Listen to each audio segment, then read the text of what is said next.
Letter अगर बाहर से आ रही है और बीजेपी के सांसद कह रहे हैं कि इसमें फॉरेन इंटरफेरेंस का मामला दिखाई दे रहा है, तो आपको ये मसला गंभीर नहीं लगता? क्या आपको लगता नहीं है कि वक्फ का कानून बायस्ड है टुवर्ड्स वन कम्युनिटी? वो अधिकार ना जैन को है, ना सिख को है, ना ईसाई को है, हिंदू को तो है ही नहीं। देखिए, सबसे पहले तो मैं उस सांसद को सीरियस लेता ही नहीं, नंबर एक। अब आप सुनिए, एक तथ्य मैं आपके सामने रखना चाहता हूँ, व्यूवर्स देख रहे हैं और करोड़ों लोग आपको देखते हैं, इसको सुनना बहुत ज़रूरी है। 1954 में वक्फ एक्ट बना, उसके बाद सरकार ने एक कमेटी बनाई जिसने सारी संपत्तियों का ब्यौरा 1966 में सरकार को सौंपा और ये बताया कि ये संपत्ति इतनी इतनी ये वक्फ की संपत्ति है।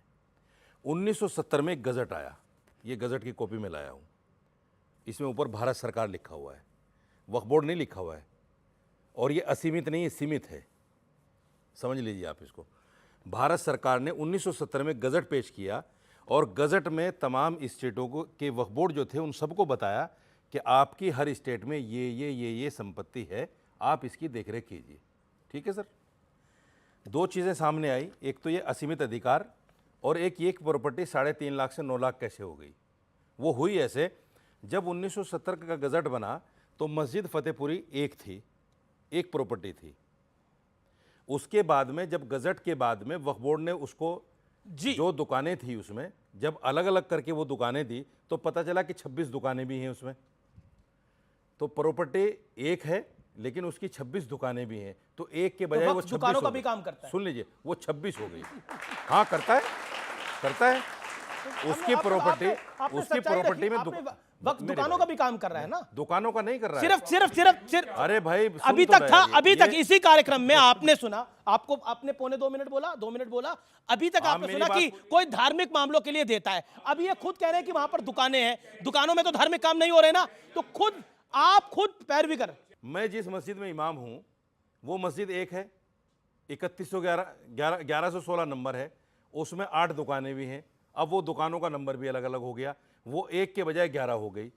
ये उन लोगों ने दुकानें जोड़ के 3.5 लाख से 9 लाख कर दिया। ये इन लोगों का काम है।